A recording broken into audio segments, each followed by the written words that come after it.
Hello and welcome. My name's Steven Dickens and you're joining us here on another episode of the HyperFRAME Podcast.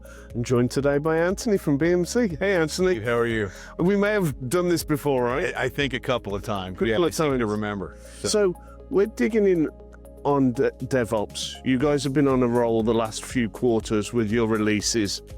You just announced your annual survey that you've been doing for 20 years. There's some really, really fascinating stats and data points. I've been given this because my memory's not good enough to remember all of those. There's no judgment here. I think the one that made me pause most was 51% of the mainframe workforce is now millennials. Yeah. And with Gen Z rising to 15%. You see that when we come to these conferences. You see that kind of just anecdotally.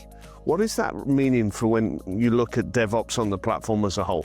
I think you're seeing, first off, a lot more adoption, a lot more understanding of DevOps. The millennial worker, they've sort of come up with DevOps as just a part of what they do.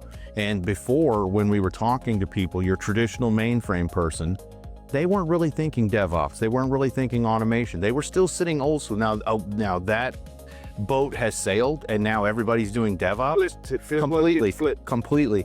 But now with the millennial, you get people who natively understand it, who natively get automation, get graphical IDEs, CD pipe, Azure DevOps, whatever it may be, right? So this is just how they do their work. This is as natural to them as, your old school guy who's been using the 3270 for 40 years. We've seen that adoption, 63% last year, 67% this year. It's starting to flip and it's starting to become... Yep. Tell me a little bit more about what's you guys with the AMI Assistant and some of the things you've been doing in the product, really starting to dig in. We've seen code explanation, there's new stuff coming. Just give me a bit of a flavor of what's coming through. So, like you said, we've been working with, Code Explain for a long time now. We've been working with refactoring, which is a key product of all this. Think about these as the base of your building, right? Your foundation. These are foundational pieces in order to get to the next level. So we've done Explain, we've done refactoring, we've had all those capabilities in the AMI Assistant for a while now. Now we're looking at code conversion. Moving some of these workloads from COBOL-to-Java. But the big concern, we've talked about it, COBOL, kind of creating this Frankenstein's monster of Java that's not really COBOL anymore, and it's certainly not what a modern Java developer would produce.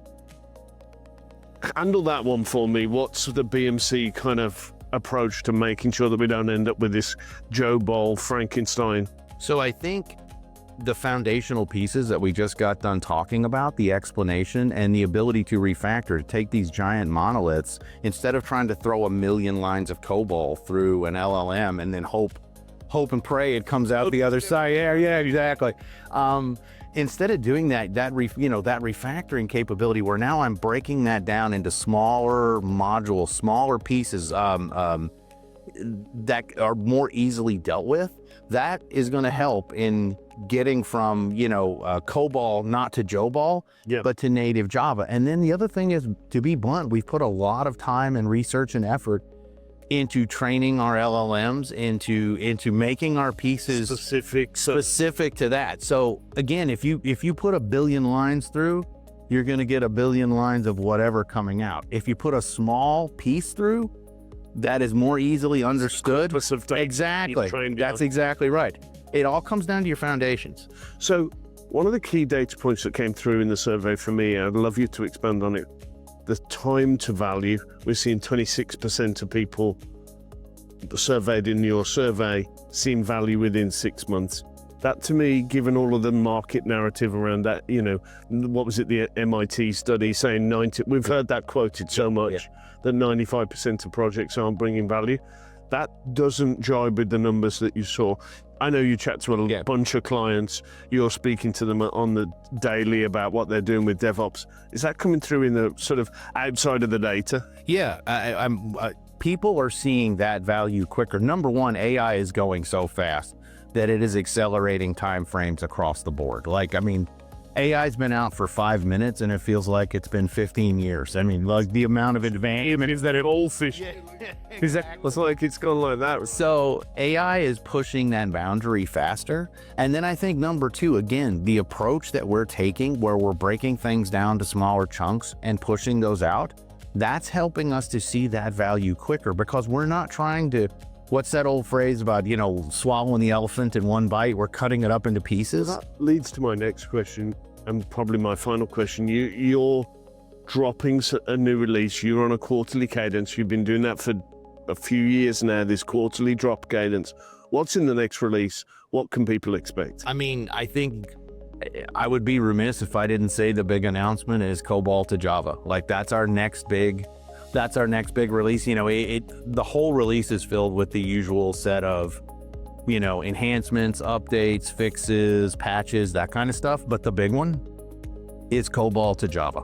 So if you had to summarize what BMC is doing in the AI space in 2025, building on the new release, how would you summarize it just up quickly for us? I think it's our tagline. I think it's meeting the developer where they're at. I think we are not worried about the macro level AI. We are bringing AI to the individual developer, to the hands-on keyboard coder, and giving them the tools that they need to be better, to make work not toil, but fun. I don't know why you got into this, Steve, but I got into this because it paid really good and I was having a whole lot of fun doing it, and here I sit. So that's what we're trying to bring back to your individual developer. Well, I think that's a fantastic mission. I think if we can enjoy our work, That's exactly right. done, that's a great way to sort of empower those developers. You've been watching us here on the HyperFRAME Podcast. Please click subscribe, share this episode, and we'll see you next time. Thank you very much for watching.